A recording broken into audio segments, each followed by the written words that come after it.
Okay, welcome back to my shop. This is going to be the second video in the series of how to build a Gatton CNC router.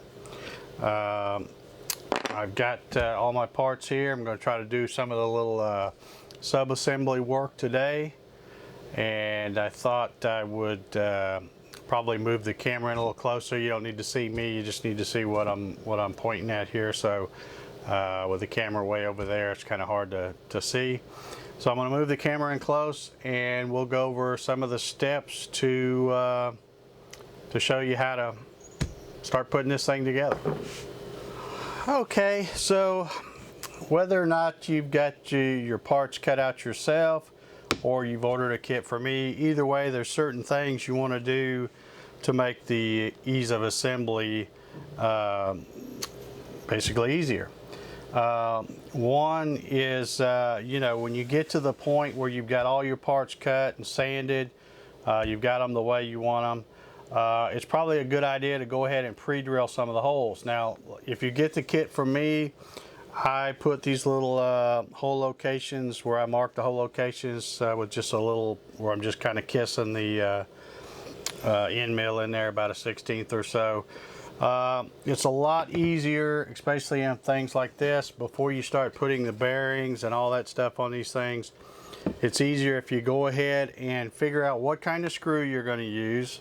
And again, I have provided in the plans different wood screw charts, and it tells you what size pilot hole you should use.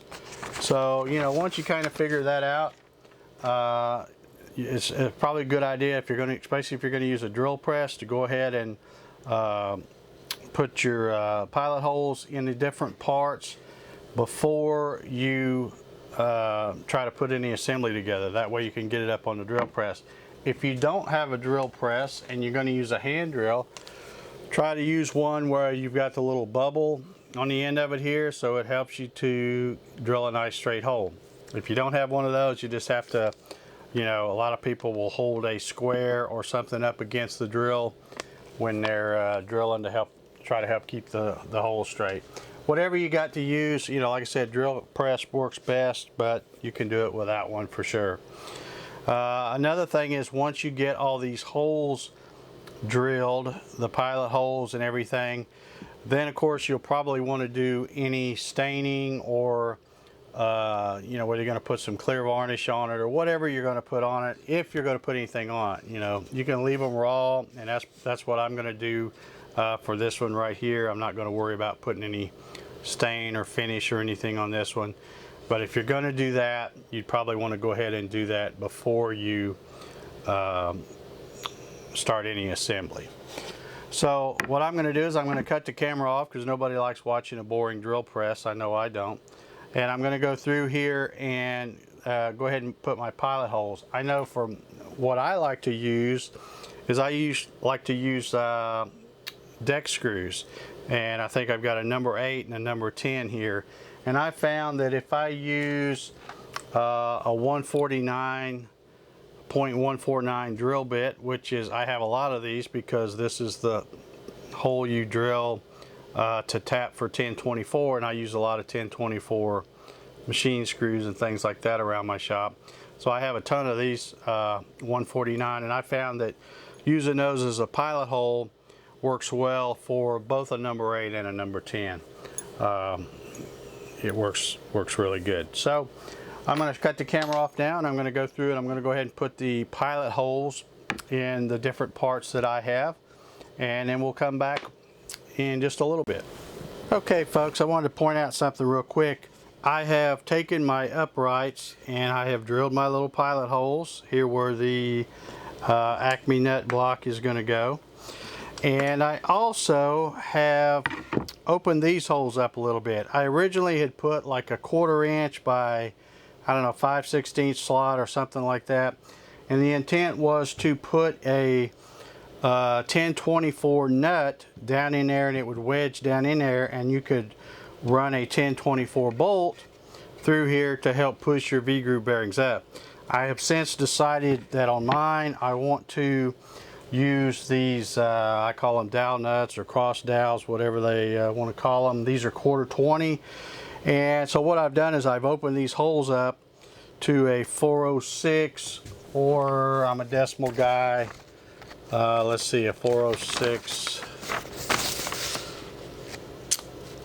is a 13/32. Yeah, see, I don't know the fractions. I know what it is in decimal. So a 13/32 drill bit. So once you put a 406 in there, they slide in there really easy. There's a slot in here where you can turn. You can see there's 1/4 20 threads. I think you can see that. And they work great for pushing that V-groove bearing up. And since that's a 3/8 bolt there, I decided I wanted to go a little bit beefier than a 1024. So I opened those up where I could use these, and now I can put a 1/4 20 bolt in there. And I can also make it a hex bolt, so if I could, you know, it's easier to get a hold of once you get all this thing put together and it's mounted on the side. But in doing that, you have to put holes in line here. You need them in the center here. And so what I've done is I have marked the center with just a square like this, and then I've transferred those lines down.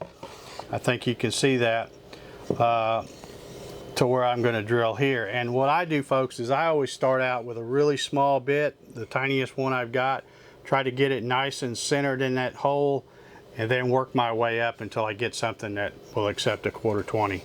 And a good way to do this is if you've got you know, something you can clamp to. Yeah, if I can get it. There we go. And then that way, like I said, if you're using a hand drill, because it's hard because of this part's so big, you can't hardly get it up under a drill press. At least I can't with what I have.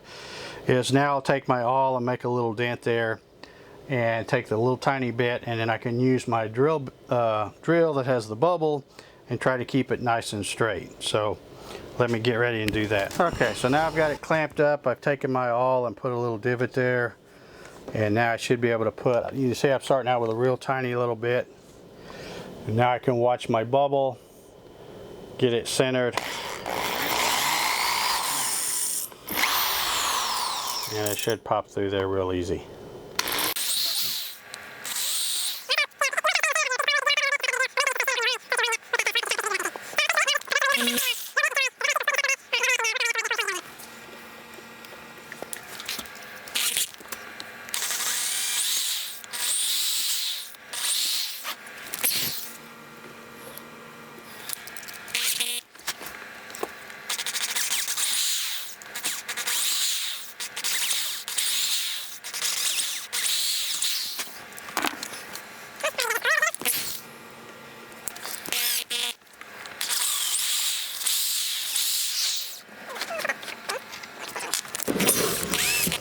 Okay guys, I finished drilling the holes in the end here, and like I said, there's no really good way of doing that. Just take your time, try to mark your holes as accurately as possible, and then if you can, clamp them to something where you get it vertical and try to hold the drill straight up and down, and you should get them pretty good. And this is what you should end up with. You can see I've got the dowel nut or the cross dowel in there, 1/4 20 machine screw, and you can see how it's right in the middle of that slot, so it will push up that V-groove bearing very nicely against the bottom rail. So now let me pull this out and we'll get started putting the bearings on this upright here.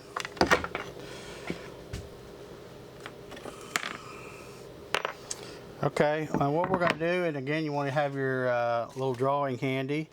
This is the one for the one that accepts the NEMA 23 motor. So as I look at the drawing, I can see that I need a hex bolt. And again, you can use, this is really a 3/8/16 bolt. You can use really a bunch of different kinds if you want.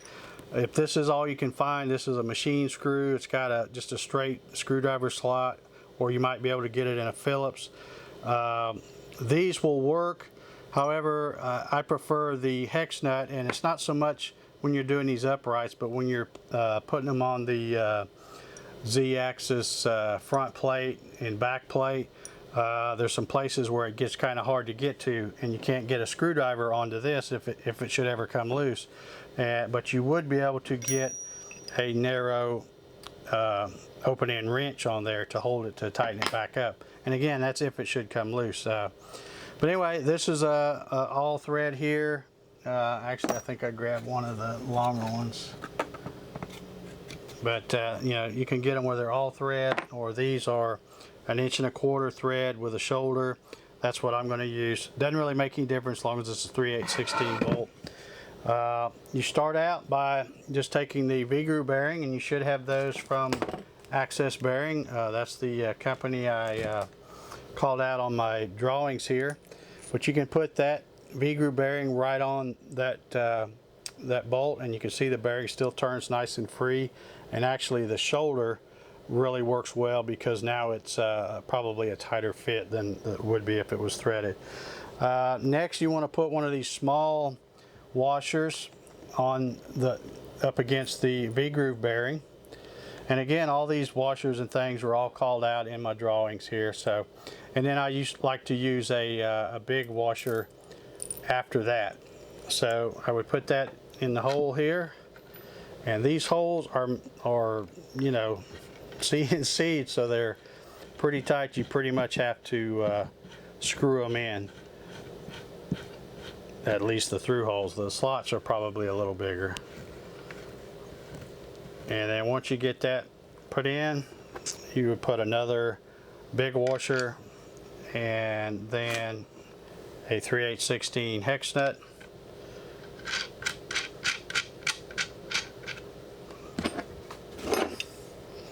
And just tighten it up like so with a couple of wrenches. Again, taking care to make sure you're putting the, you know, this is the outside of it, because here's the spot where your Acme nut goes. So the bearing is going to go to the inside. So I'll go ahead and put these other 5 on, and I'll get back here with you in a minute. Okay, I got all the bearings stuck on here. These bottom ones I just kind of put finger tight because they're going to have to be adjusted up or down. And you can also see that I have put in the little screws and the dowel nuts, or dowel cross dowels, whatever you want to call them. So anyway, the other side is just going to be kind of a rinse and repeat type deal. And I guess that's, you know, I don't want to make these videos too long, so I'm going to go ahead and cut it off here. I appreciate all the new subscribers. I appreciate all the folks buying the plans. If you haven't got a set of plans, head on over to www.cncsidewinder.com. You can purchase the plans. If you look them over and decide that you'd like to have all these nice little fancy things, like all these extra pockets and CNC machine cut parts, I also have kits available, and I am doing free shipping, at least for a limited time here. I don't know how much longer I'm going to keep doing that, but just doing kind of as an introductory thing, I guess. We'll do free shipping on that. So anyway, that's going to do it for this one. I appreciate y'all watching, and we'll talk to you next time.